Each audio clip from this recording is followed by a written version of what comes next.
Menyatakan bahwa orang yang berpuasa itu kalau junub puasanya batal. Itu pernyataan Al-Imam Abu Hurairah, sahabat daripada Nabi besar Muhammad SAW.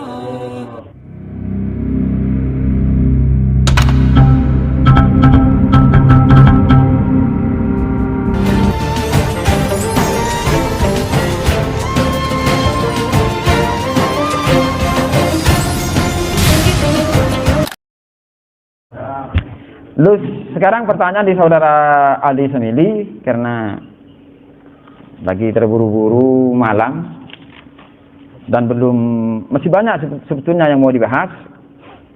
Karena berkaitan dengan puasa, sekarang di bulan puasa saya jelaskan. Orang yang junub di bulan puasa itu gak apa-apa. Akan tetapi kalau orang junub pada waktu malam sebelum subuh, dianjurkan atau diperintah dengan perintah sunnah untuk melakukan adus sebelum subuh. Yang pertama alasannya agar berpuasa siang hari dalam keadaan suci dari junub sejak awal siang. Agar awal siang dalam keadaan suci dari junub. Jadi agar suci dari junub mulai di awal siang. Jadi mulai di awal siang agar suci, agar tidak junub, begitu. Yang ke satu. Yang kedua, agar keluar dari pernyataan Al-Imam Abi Hurairah, yang menyatakan bahwa orang yang berpuasa itu kalau junub puasanya batal. Itu pernyataan Al-Imam Abu Hurairah, sahabat daripada Nabi besar Muhammad SAW. Jadi oleh ulama fikih termasuk An-Nawawi, termasuk Ibnu Hajar Al-Haytami, dianjurkan kalau junub di malam hari agar melakukan adus sebelum subuh. Alasan yang pertama, agar suci dari junub atau dari hadas besar mulai dari awal siang. Dua, agar keluar dari pernyataan Abu Hurairah yang menyatakan bahwa orang yang berpuasa kalau dalam keadaan junub puasanya batal. Agar keluar dari itu. Tapi kalau orang yang siang hari junub bermimpi umpama, lalu bahasa keluar mani, kan junub, itu gak apa-apa. Namun diperintahkan agar cepat adus, biar cepat dalam keadaan suci karena dirinya berpuasa. Begini, wa yustahabbu ayyughtasila 'anil janabati wal haidi wan nifasi qabla al-fajr. Li'alla yasil al-ma'u ila batinihi nahwi udhunihi aw duburihi. Dianjurkan orang yang junub pada waktu malam dianjurkan melakukan adus sebelum subuh. Atau orang haid darahnya habis pada waktu malam, sudah suci pada waktu malam, diperintahkan agar adus pada waktu malam. Begitu juga orang nifas, kalau darahnya habis pada waktu malam, dianjurkan adus pada waktu malam. Ya rasanya seperti tadi itu, biar suci di awal siang, mulai awal siang biar suci dan biar keluar dari hilafnya Abu Hurairah. Dan lagi alasannya agar kalau adus siang bisa jadi nanti air masuk ke dalam kuping atau ke dalam tubuh, yang apabila sengaja dapat membatalkan, yang apabila sengaja dengan ikhtiarnya sendiri memang bisa membatalkan. Oleh karena itu dianjurkan adus pada waktu malam. Kalau pernyataan Imam Nawawi dalam kitab Rawdatul Talibin wa Abdul Muftin juz 2 halaman 253 itu sama juga menjelaskan wa yustahabu taqdimu ghuslil janabati 'anil jima'i wal ihtilami 'ala subhi. Sama. Dianjurkan atau disunnahkan, diperintahkan dengan perintah sunat orang yang junub pada waktu malam itu melakukan adus sebelum subuh. Sama. Ya sama alasannya. Sama alasannya. Ya kalau terpaksa adus pada situ ya enggak apa-apa. Enggak apa-apa. Asal sholatnya. Nabi juga pernah junub di waktu siang. Cuman anjuran itu untuk berhati-hati. Gitu. Kenapa? Nanti kalau adusnya enggak hati-hati bisa batal. Kalau ada unsur kesengajaan sehingga air masuk ke dalam kuping atau masuk ke dalam hidung sampai tembus ke tenggorokan. Bisa batal. Itu pernyataan Hawashi As-Sarwani wal Abadi ala Tufatil Muhtaj juz 3 halaman 581.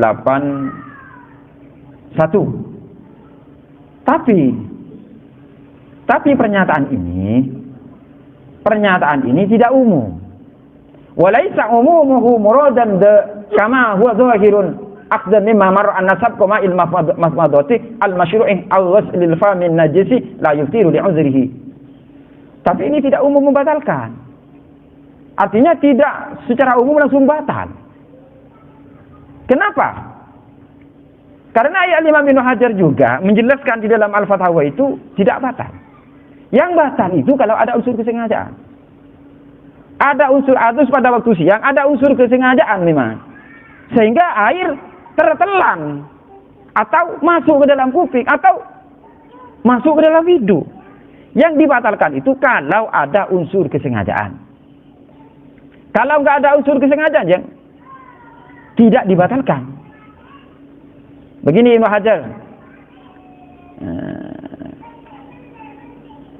Su'ilah radhiyallahu anis sha'ib idza dakhala al-ma'u fi udhunayhi li ghasli ma dhahara minhuma an janabatin aw li nahwi jum'atin fasabaqahu al-ma'u ila batinihima fa hal yuftiru aw la. Ibnu Hajar, Al-Imam Ibnu Hajar Al-Haytami Al-Makki ditanya tentang orang yang berpuasa melakukan adus wajib atau adus sunnah seperti adus Jumat, lalu air masuk ke dalam kuping dalam keadaan tidak sengaja, batal apa tidak? Dia menjawab fa'ajaba bi qawlihi la yuftiru bidzalika, tidak batal. Kama zakarahu ba'dhum, sebagaimana disebutkan oleh sebagian ulama. Wa in balawa, senajan keras mandinya, walaupun mandinya keras, nyiramnya itu keras. Kenapa? Listifa'il ghusli. Karena adus bisa sempurna dengan mandi yang seperti itu. Kamalau sabaqal ma'u ma'al mubalaghati li ghusli najasatil fami. Sebagaimana orang yang melakukan kumur-kumur karena najis mulutnya, kumur-kumurnya terlalu keras karena ingin menghilangkan najis, itu tidak batal. Walaupun keras, karena kalau ada tujuan untuk membasuh najis atau menghilangkan najis. Wa inna ma aftara bil mubalaghati fil madmadati li husuli sunnah bi mujarradi wad'il ma'i fil fami. Yang berkumur membatalkan itu kalau air tertelan, kalau berkumur-kumurnya itu keras, berkumur-kumur yang biasa, enggak menghilangkan najis. Berkumur biasa. Kenapa? Karena berkumur yang biasa itu sudah cukup meletakkan air ke dalam mulut, itu sudah sunnah, sudah cukup sunnah. Enggak usah dikocok-kocok terlalu keras. Kalau berkumur tidak menghilangkan najis. Kalau berkumur menghilangkan najis dengan keras, lalu masuk tanpa disengaja, enggak batal. Enggak batal. Beda. Enggak batal. Enggak batal. Kalau menghilangkan najis, karena ada najisnya mulutnya. Kalau hanya berkumur hanya untuk melakukan sunnah saja. Tapi berkumurnya itu kalau orang berpuasa sebelum zuhur. Sunnah masih. Kalau setelah zuhur itu dilarang. Kalau nanti berkumur setelah zuhur lalu air tertelan masuk ke dalam perut atau tenggorokan bawah, batal. Karena sudah dilarang, kok masih berkumur. Kan sudah dilarang, kan sudah dimakruhkan. Dianjurkan tidak berkumur kalau setelah zuhur, waktu zuhur, setelah matahari tergelincir. Kok masih berkumur? Nah, kalau disunnahkan berkumur seperti sebelum zuhur. Kalau tidak keras berkumurnya dan tertelan, enggak batal. Kalau sebelum zuhur berkumur tapi tidak keras, pelan-pelan berkumurnya, tapi tertelan, enggak batal. Kalau sebelum zuhur. Kalau sebelum zuhur. Kalau setelah zuhur, walaupun pelan-pelan berkumurnya pelan-pelan, kalau setelah zuhur berkumurnya pelan-pelan, tertelan, batal. Karena dilarang sudah berkumur kalau setelah zuhur. Kok masih memaksa? Begitu loh.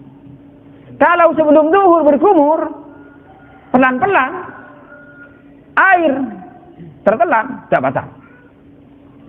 Kalau sebelum zuhur berkumurnya itu keras sampai tertelan, batal kalau keras.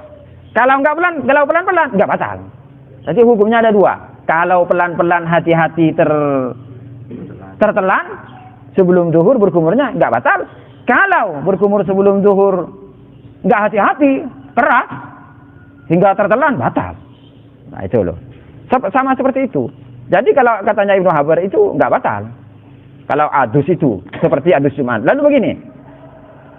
Fal mubalaghatu taksirun. Kalau berkumur terlalu keras itu sudah melewati batas. Karena sudah cukup sampainya air ke mulut, sudah mendapatkan pahala sunnah untuk berkumur. Wa huna la yahsulu matlubuhu min ghusli as-samakhi illa bil mubalaghati. Ini. Kalau orang yang adus di siang hari bulan Ramadan bagi orang yang berpuasa tidak bisa membasuh lubang-lubang kuping ini tanpa dengan membasuh yang keras. Sehingga kalau orang adus di siang hari bagi orang yang berpuasa membasuh telinga, lubang-lubang telinga dengan keras sampai air masuk ke dalam kuping, ke dalamnya, gak dibatalkan. Kenapa? Karena kalau orang membasuh telinga itu kalau gak keras gak bisa, gak sampai ini, gak kena ini lekit-lekitnya ini gak kena, lepet-lepetnya ini gak kena. Oleh karena Ibnu Hajar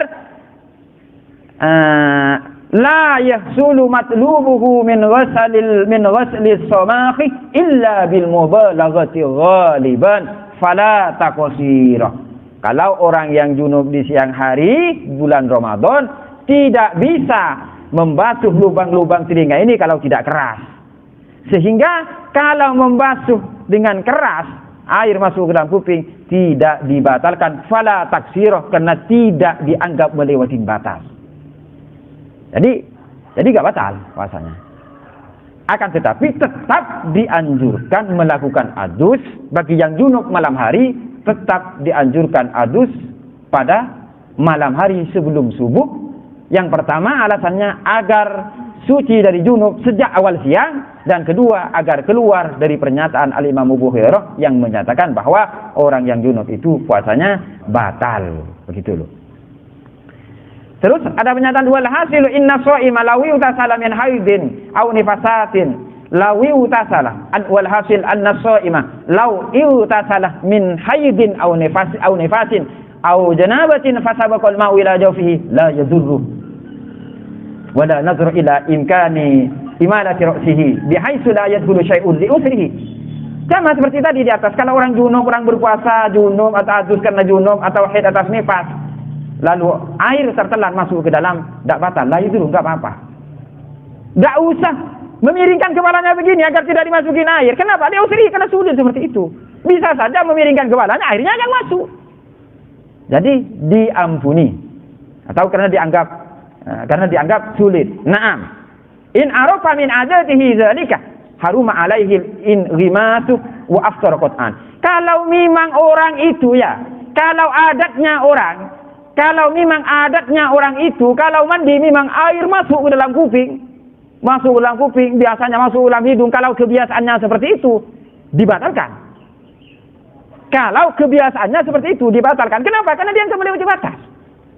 Kalau memang kebiasaannya seperti itu, walaupun bukan bulan Ramadan, kalau seperti itu, oleh karena itu diharamkan untuk apa? Untuk menyelam ke dalam air. Diharamkan. Kalau sudah kebiasaannya air masuk ke hidung atau ke telinga, diharamkan bagi orang yang biasanya seperti itu, dan dibatalkan. Orang biasanya kan kalau mandi keterlaluan, bukan sudah biasa-biasa seperti itu. Termasuk orang-orang yang puasa itu terkadang-kadang kurang terus. Walaupun enggak bulan puasa, memang seperti itu, masuk ke dalam kupingnya, ke dalam hidungnya, keterlaluan. Kalau orang yang keterlaluan seperti itu, dibatalkan. Kalau orang yang sudah biasa mandi seperti itu, walaupun bukan bulan Ramadan, sehingga dilarang untuk nyelam ke dalam air. Orang yang seperti itu. In tamakkana minal ghusli ala zairikal hali, kalau memang dia bisa mandi enggak seperti itu. Kan dia kalau enggak mandi seperti itu sebetulnya bisa kan? Cuman adatnya dia sudah kebiasaan seperti itu. Batal kalau seperti itu. Wa mislu dzalika al-ghuslul masnun bi khilafi ghusl tabarrudi fala yufa anhu. Begitu juga adus yang disunnahkan seperti adus Jumat. Kata apa? Seperti adus Jumat disunnahkan. Kalau nanti dia masuk dalam kuping enggak apa-apa. Kalau memang dia kebiasaannya enggak seperti itu. Hanya gitu. Kecepatan saja pada waktu itu. Bukan seperti itu terus-terusan. Kalau terus-terusan seperti itu batal. Artinya kebiasaan bukan meskipun bulan Ramadan seperti itu memang orangnya. Dibatalkan kalau seperti itu. Kalau mandi junub, tidak apa-apa masuk. Kalau nggak ada unsur kesengajaan, masuk ke dalam kuping atau ke dalam hidung. Mandi wajib, adus wajib, nggak apa-apa. Atau adus sunat, nggak apa-apa. Kalau nggak ada unsur kesengajaan.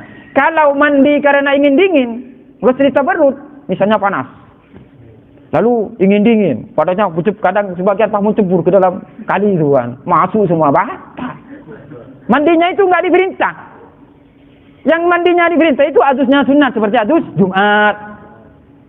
Mandi diperintah itu, mandi besar yang diperintah itu seperti mandi karena junub atau mau hadir Jumat, yang diampuni yang seperti itu. Kalau hanya karena kepanasan mau dingin, nggak diampuni itu, tetap langsung batal puasanya.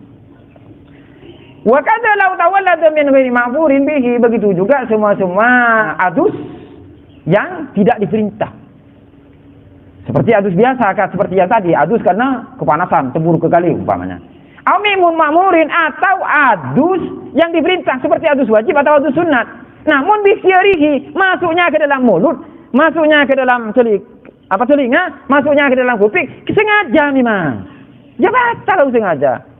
Bukankah mandi kalau orang sengaja, orang wudu saja itu lama wudunya, mulutnya menganga itu, ngenyot sedikit-sedikit. Ya batal, kalau ada seperti itu batal. Ya batal kalau seperti itu. Berkumur pun dibatalkan. Kalau dianggap mubalaghah itu atau lebih dari 3. Kalau tiga kali berkumur pelan-pelan, tertelan sebelum zuhur itu tidak apa-apa. Kalau lebih di 3 kali sampai 4 dikocek-kocek di dalam mulut itu berarti sudah keterlaluan, sudah dianggap dibatalkan. Nihayatul zin fi isyadil mubtadi'in 188. Wa min mubtadatihi wa min mubtilatihi, sebagian dibatalnya puasa sabkuma ilmam madhatih, yaitu masuknya air kumur yang tertelan, awil istinsaki atau menghirup air ke hidung, al-masyru' yang diperintah. Fi halil mubalaghati, dalam keadaan keras, dikeraskan. Berkumurnya keras sampai termasuk batal. Fi dzalika li'anna sha'ima manhiyun 'anil mubalaghati, karena orang yang berpuasa itu dilarang berkumur secara berlebihan. Fa illam yubaligh fala yuftiru, kalau tidak berlebihan enggak membatalkan. Ja'nahu tawallada min ma'murin bihi, karena apa? Karena tertelannya itu dalam melakukan suatu perbuatan yang diperintah. Bi ghairi ikhtiyarihi, dalam keadaan tidak sengaja. Dalam keadaan tidak sengaja. Kalau dalam keadaan sengaja batal juga. Artikul Islami Wajilatuhu juz 2 585, Radatu Talibin wa Andatul Muftin juz 2 246, Majmu' Syarhul Muhazzab juz 7 375. Wala yuftiru bi bal'i riqihi min ma'dinihi, tidak batal orang yang berpuasa itu menghirup ludahnya, ijma'an sejarah ijma'nya para ulama. Falawi tala'ah riqah ghairihi aftara jasman, kalau menghirup ludah orang lain batal puasanya. Batal puasanya. Atau ya kalau kecut-kecut dengan istrinya, kecut lidah itu masuk batalan nanti. Kalau ludahnya dikumpulkan di dalam mulut, ludahnya dikumpulkan di dalam mulut banyak, dibiarkan dulu di dalam mulut, lalu setelah penuh di dalam mulut dihirup agar nggak haus, nggak apa-apa. Kalau ludahnya di dalam mulut, kalau ludahnya keluar dari dalam mulut, diwadahi apa itu? Bekas apa itu? Atau apa itu? Mangkok. Ada mangkok kan, ludah terus. Satu hari dari pagi sampai zuhur ludah terus ke dalam mangkok. Akhirnya mangkoknya penuh ludah. Lalu dihirup. Batal kalau seperti itu. Kenapa? Karena sudah keluar dari mulut. Kalau enggak keluar dari mulut, di dalam mulut dihirup, enggak apa-apa walaupun banyak, enggak apa-apa. Batal kalau seperti itu. Fala kharaja an fihi thumma raddahu bi lisanihi aw bi ghairihi wa btalahu aftara. Ya, dikeluarkan ludahnya. Lalu dihirup lagi dengan lisan atau pakai sendok, batal. Al-Fiqhul Islami wa Adillatuhu 2 juz 2 584. Hawashi Asarwani wal Abadi juz 4 halaman 547. 547. Ya, kalau bercampur, ludahnya bercampur dengan darah. Kalau ludahnya bercampur dengan darah, batal. Kalau ludahnya bercampur dengan darah, batal. Kalau ludah melulu, tak apa-apa. Walaupun tidak sengaja. Walaupun tidak sengaja, ada darah. Hubungannya gigi itu kan ada Iya kan itu disuruh. gusinya berdarah. Iya. Gak boleh kok. Menghirup darah kan darah haram mau dihirup. Gak boleh darah itu, darah manusia, darah binatang, darah sendiri gak boleh. Darah haid pun gak boleh. Kadang anak-anak muda sekarang itu cari darah haid. Agar yang haid katanya cinta sama dia.